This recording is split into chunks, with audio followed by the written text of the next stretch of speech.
बिस्मिल्लाहिर्रहमानिर्रहीम। Last video के अंदर हमने इवैल्यूएशन या परफॉर्मेंस के हवाले से बात स्टार्ट की थी कि किस तरह से हम क्लासिफिकेशन एल्गोरिदम्स जो हैं उनकी परफॉर्मेंस को इवैल्यूएट कर सकते हैं। तो ये जो वीडियो है ये भी उसी टॉपिक की कंटिन्यूएशन है। इवैल्यूएशन जो है वो टेक्स्ट क्लासिफिकेशन के अंदर हम ये भी पॉसिबिलिटी है। लास्ट हमने वीडियो के अंदर ये देखा कि अगर हमारे पास बाइनरी क्लासिफिकेशन की प्रॉब्लम है, यानी कि हमारे पास डेटा सेट के अंदर सिर्फ 2 क्लासेस हैं, तो उसके लिए कंटीजेंसी टेबल जो है वो 2 बाय 2 का बनता है और उसकी बेस पे हम प्रिसिजन और रिकॉल जो है वो कंप्यूट कर सकते हैं। लेकिन लेट्स से नॉर्मली जो डेटा सेट्स हैं वो 2 क्लास होते हैं, लेकिन कम होते हैं। ज़्यादा मल्टी क्लास जो हैं या मल्टी वैल्यू जो हैं वो डेटा सेट होते हैं और उसमें जो क्लासेस असाइंड होती हैं उनको या लेबल्स असाइंड होते हैं वो 2 से ज़्यादा होते हैं। ठीक है? तो इसमें फिर क्या होता है कि हर क्लास जो है जो कि एक सेट सी से बिलॉन्ग करती है, यानी कि जितनी भी क्लासेस हैं उन सब के लिए जो है हम क्लासिफायर जो है वो बनाते हैं। ठीक है? और वो सी जो है वो क्या करता है, क्लासिफायर के उस क्लास को बाकी सारी क्लासेस से डिस्टिंग्विश करता है। ठीक है? तो फिर होता क्या है कि जब एक डॉक्यूमेंट दिया जाता है डी, तो फिर इसको हर जो क्लास की मेंबरशिप है उसके लिए जो है इवैल्यूएट किया जाता है कि कौन सा क्लासिफायर उसके लिए जो है वो सबसे ज़्यादा जो है प्रोबेबिलिटी दे रहा है in case of naive base algorithm, तो उसको फिर यूज़ किया जाता है। ठीक है? तो ये बेसिकली आइडिया है इसका इवैल्यूएशन का। ठीक है?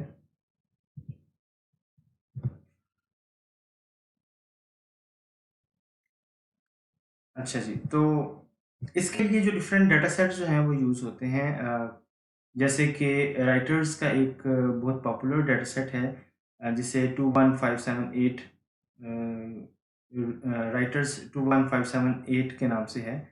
और ये जो डेटा सेट है इसमें यूँ कह लें कि 90 टाइप्स हैं और 200 जो हैं वो टोकन्स हैं।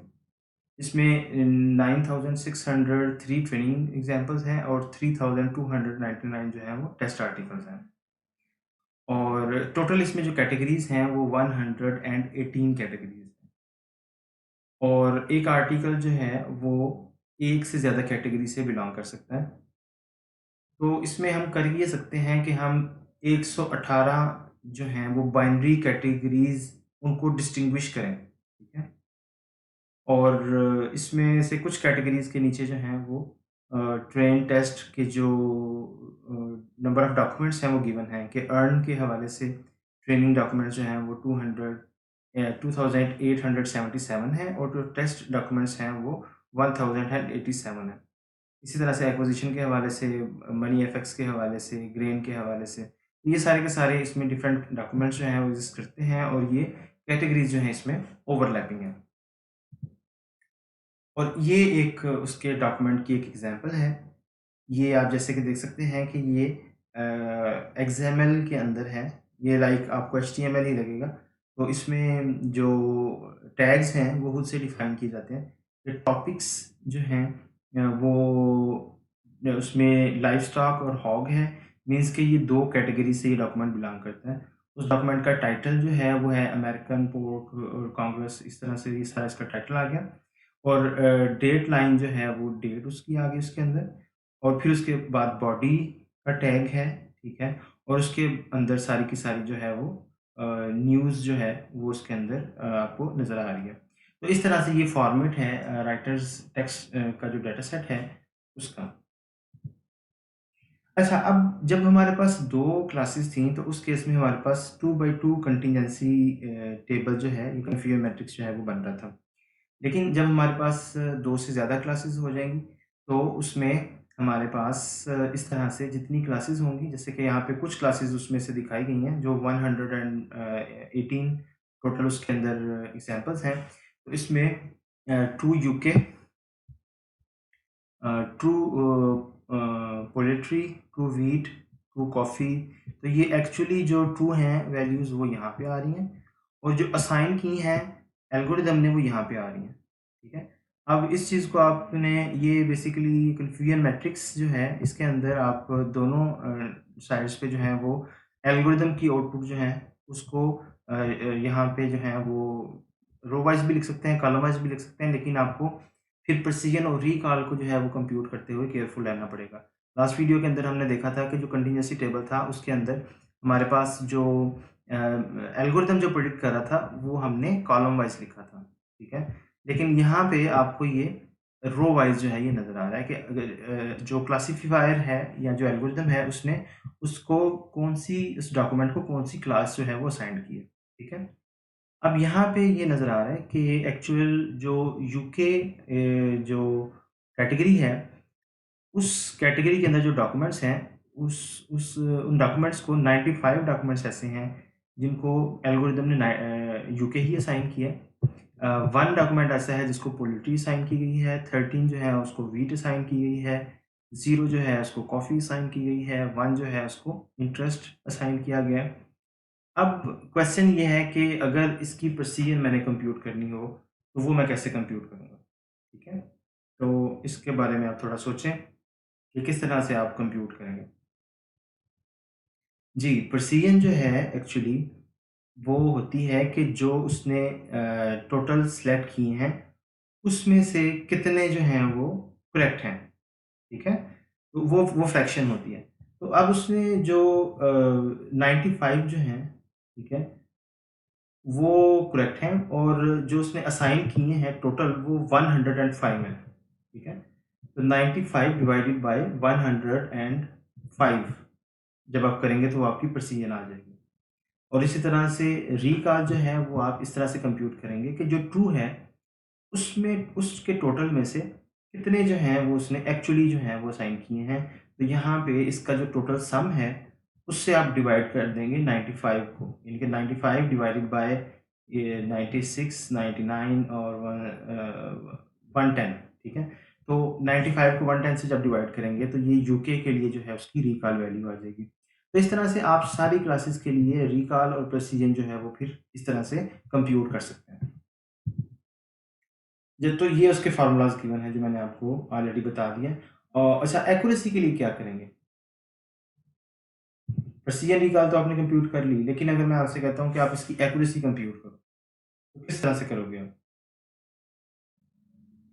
जी, इसकी एक्यूरेसी इस तरह से आप कंप्यूट करोगे कि इसमें डायगोनली जो वैल्यूज़ आ रही हैं, 91 है, 95 है, 1 है और फिर उसके बाद जो है वो 0 है, फिर 34 है, फिर 26 है, फिर 10 है। तो इन सबको जो है वो सम करेंगे आप और उसको टोटल का जो सम है, उससे डिवाइड कर देंगे। तो ये आपके पास एक्यूरेसी आ जाएगी, ठीक है? अच्छा, जब हमारे पास 2 से ज़्यादा क्लासेस आ जाती हैं, तो उसमें फिर हमारे पास माइक्रो और मैक्रो एवरेजिंग का कॉन्सेप्ट आता है। मैक्रो एवरेजिंग क्या होती है कि हम कंप्यूट करते हैं परफॉर्मेंस फॉर ईच क्लास और फिर हम उसकी एवरेज लेते हैं। जबकि माइक्रो एवरेज ये होती है कि हम कलेक्ट करते हैं डिसीजंस फॉर ऑल क्लासेस और उसका कंटीन्यूअसी टेबल बना के फिर हम इवैल्यूएट करते हैं, ठीक है? क्या मतलब हुआ इसका? मतलब ये कि अगर हम हमारे पास 2 क्लासेस हैं और दोनों की हमने मैक्रो और माइक्रो एवरेज जो है वो कंप्यूट करनी है, तो क्लास 1 की हम जो है वो जो है वो ले लेते हैं उसकी जो परफॉर्मेंस जो सिलेक्टेड आ रही है उसका कन्फ्यूजन मैट्रिक्स या कंटीन्यूअसी टेबल जो है वो बना लेते हैं। क्लास 2 जो है उसका कंटीन्यूअसी टेबल बना लेते हैं, ठीक है? और फिर हम क्या करते हैं कि उसका सम जो है वो ले लेते हैं। यानी कि ट्रूथ येस जो है यहाँ पे वैल्यू जो है वो 10 आ रही है, यहाँ पे 90 आ रही है तो उसका सम ले लेते हैं। यहाँ पे 10 आ रही है, यहाँ पे 10 आ रही है, उसका सम ले लेते हैं। इसी तरह से 10 और 10 का सम और इसी तरह से 970 और 890 जो है उसका सम, ठीक है? तो ये इस तरह से जब हम इस टेबल की जो प्रिसिजन रिकॉल कंप्यूट करेंगे, तो ये जो होगी ये बेसिकली होगी माइक्रो एवरेज, ठीक है? ये माइक्रो एवरेज प्रिसिजन है, जबकि अगर हम यहाँ पे इसकी प्रिसिजन जो है वो अलहदा कंप्यूट करें, इसकी प्रिसिजन क्या है? अब इसकी प्रिसिजन है जी कि क्लासिफायर कहता है यस, ठीक है? तो क्लासिफायर जब यस कहता है तो ये इसकी जो प्रिसिजन है वो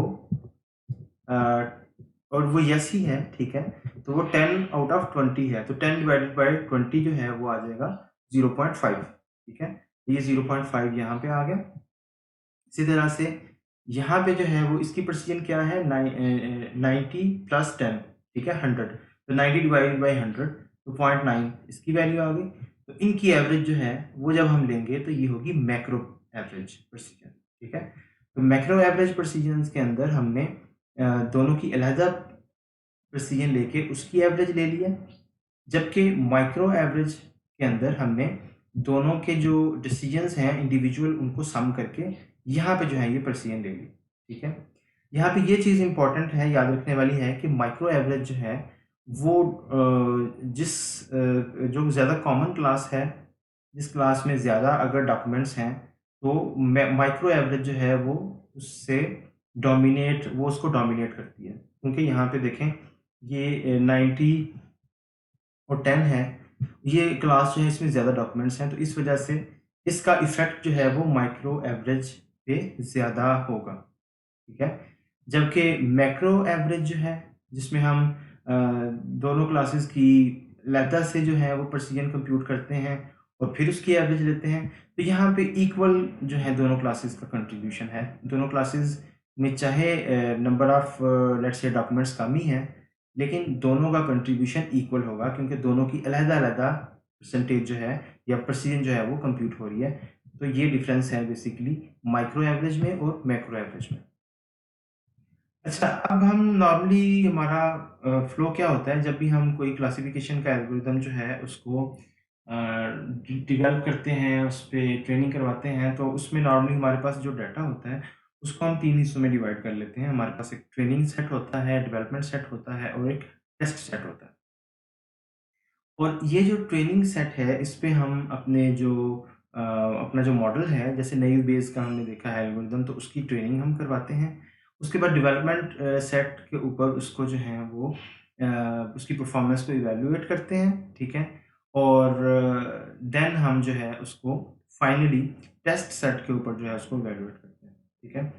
तो ये काम जो ट्रेनिंग सेट से डेवलपमेंट से टेस्ट सेट से चेक करने वाला है, ये हम कंटिन्यूअसली करते हैं ड्यूरिंग डेवलपमेंट फेज़, या जब हम उसको अपने एल्गोरिदम को, अपने मॉडल को इम्प्रूव कर रहे होते हैं, तो हम डेवलपमेंट टेस्ट सेट जो है वो हमेशा प्रेफ़र करते हैं, उसको यूज़ करते हैं।